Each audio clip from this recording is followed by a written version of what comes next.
Hello and welcome to the program. 1 year ago, Russia released political prisoners Ilmi Umerov and Artem Chikov, representatives of the Mejli of the Crimean Tatar people.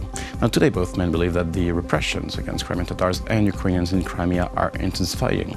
To expand on this topic, we're joined today in our studio by Emene Джапарова. She's the first Deputy Minister of Information Policy of Ukraine. Hello and thank you for joining us. Hi, thank you for welcoming me. So today marks this 1 year, the release of these political prisoners. What is the situation today of Crimean Tatars and Crimean and political prisoners in Crimea?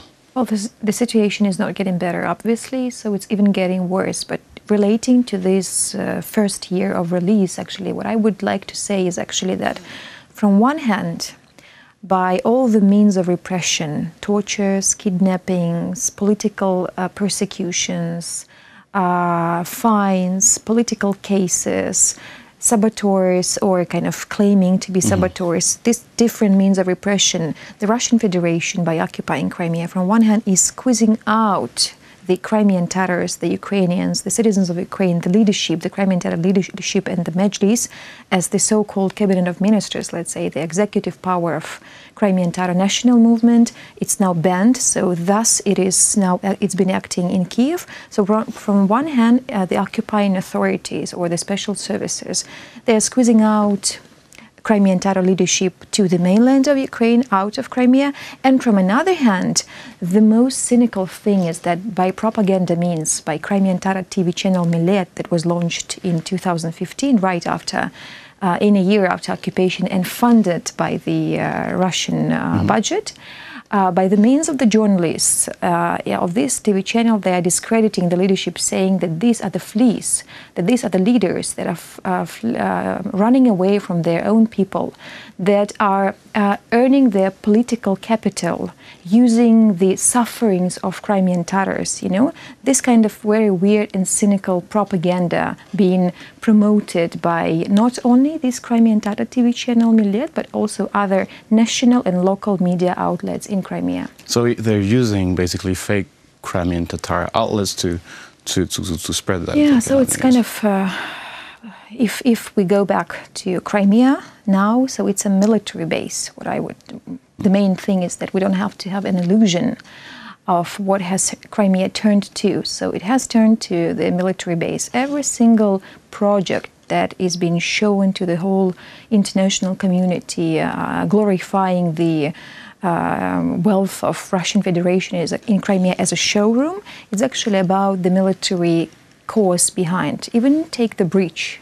I mean, it's just for the main factor to get the Russian army there, or to block the Ukraine in the Black Sea or in Azov Sea, which we see today, or the roads that they've been actively building up, also with this military cause, or the schools or kindergartens that they actively also build up. I think that by having hundreds of thousands of security services, bureaucrats, army, servicemen brought to the Crimea from the Russian mainland, schools and kindergartens has been built up for the children of those security services or personnel, you know. So what I believe that... so are you saying there is a replacement, basically, of population? Yeah, I mean, there is. One of the military crimes, actually, in Crimea is that first, there is recruitment in the army of the citizens of Ukraine, conscription to the army, which is prohibited by all different conventions and international law. And the second is the replacement, because whenever the occupation has happened, you could not replace civilians to the occupied territories. And unfortunately, is that what we see, that starting from the teachers, mainly of Russian language, right teachers, the ones who know how to teach Russian language, and not only the Russian language, because I have my brother, he's 10 years old, and he's been educated in the Kerch school, and every single 5 minutes before the class of the Russian literature or language is being started with this political agitation, when the teacher brought from the Russian mainland starts saying that comparing on how bad it used to be with Ukraine and now how good it is with Russian Federation. So unfortunately, this is the false reality that is being actively built up by Russia, this information bubbles about happy life. And what is the main, and I really want our viewers to understand, so if you're an average person and you travel to Crimea just as a tourist. Without any political means? I mean, if you're not the expert, if you don't have a chance to find out other things that are happening, is there any chance that you would see the house search or the political persecution, the political prisoners that are in the prisons? Is there any chance if you're a tourist? Of course, no. Of course, if you travel to Crimea, you will see this beautiful Black Sea, this beautiful sun, no war. You know, so you could have the feeling that yes, it's okay. I mean, I see how the roads have been built up, or the schools, or still people there keep on living, you know, smiling and or kind of, you know, keep on living actually. So this is actually something that the Russian propaganda has been actively using, saying that yes, there is a happy life, people are happy, you know, there is life, but there is no chance if you watch Russian TV to find out the different side of the coin, which is about sufferings of thousands of people in Crimea who suffer because they because they can't express their views, because they would be imprisoned just for the post in Facebook or any kind of social media. If they think or potentially could consider Crimea as a Ukrainian territory, they could be imprisoned or could be fined or whatever. So I mean, unfortunately, if you're a tourist, you could not feel this other reality, and this is something that has been unfortunately showed as a false reality. Well, there are certain things that Russian propaganda can't hide. I'm thinking about Armyansk, for example, which is a huge ecological catastrophe, which arrived also because of maybe negligence and some sort of droughts and all this problem. Russian propaganda can't hide this.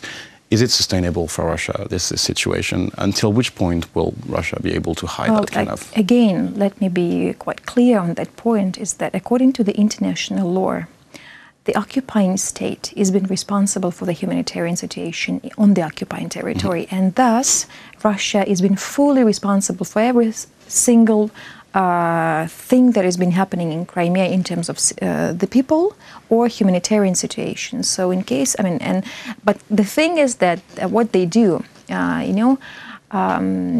if we go to 2014, when the occupation happened, actually, they brought the Russian army first and then imitated the referendum, and they claim that it was a true vote of the inhabitants of Crimea. That's a classic technique. Yeah, and then the war in Donbass started. And if we go to Russian media and see how they vocal the situation, they say that Ukraine is a criminal state full of Nazis, banderas, fascists, that Ukraine is very aggressive, is very nationalist, is very radical. And this is, again, the most cynical thing, is that when they call white black, is their own crimes they're trying to put on the shoulders of Ukraine. They're trying to bleach out themselves. So same is happening in Crimea. And reversing the timelines and with this rewriting history. With this humanitarian situation, they're trying to blame Ukraine for cut-off energy or water supplies, saying that there is an ecology catastrophe that may be caused by the cut off the water. Now, how do you see, what are the legal means, and how do you see this situation evolve in, let's say, 1 to 5 years? Is there any strategy to put in place now to? There are some points, again, important things that we have to understand. This is not only the home task of Ukraine to get Crimea back, because we had the first Budapest Memorandum when we had some states who were assuring our security guarantees.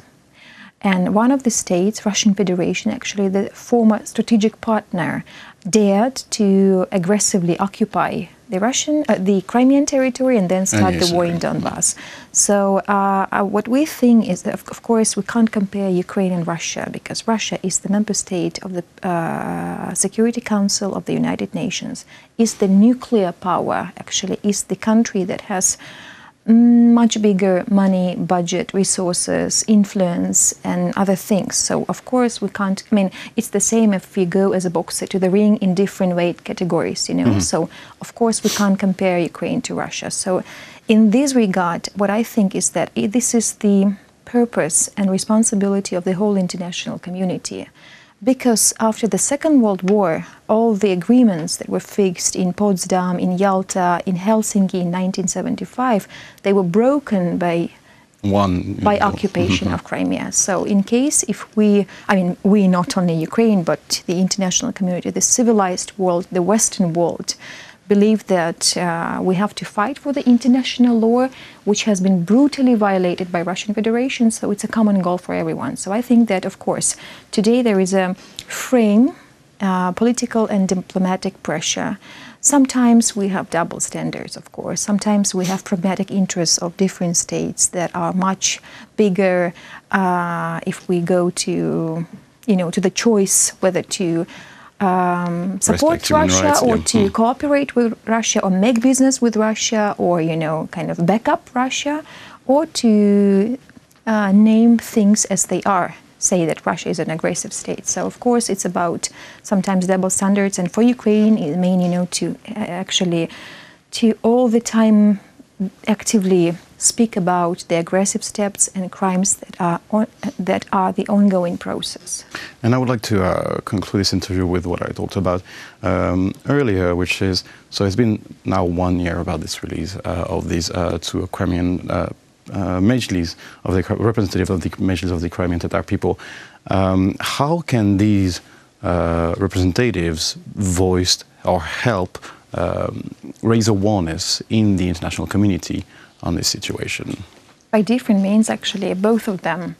Ilmi Umerov and Akhtem Chigos are the active travelers worldwide, I would say. They're attending different forums and platforms, trying to speak of another truth that you don't have a chance to listen if you or see if you watch Russia Today, let's say, or Sputnik or Interfax or whatever Russian media, the foreign broadcasting, I mean. So, of course, they are speaking about the other reality, and together with other members of Majlis and leadership like Mustafa Cemilov and Akhtem Chigos. You know, the main thing again is that, of course, if we didn't have this strong position, if we didn't have the speakers, physical speakers, and existing pressure on the Russian Federation, the scale of the repression, I think, would be much bigger. Because we have today approximately 70 political prisoners. We have 113 kids that have been brought up without their dads because they are in prisons. I mean, there are many numbers, but the scale of the repression would be much bigger in case if we didn't have this kind of people like Akhtem Chigos or Ilmi Umerov, or the position of the international community that would condemn Russia as an aggressive state. Well, thank you for coming in our studio today for that reminder. It was a pleasure to host you. Pleasure was mine. That was Emene Джапарова. She's the first Deputy Minister of Information Policy of Ukraine. Thank you for watching the program and stay tuned for the rest.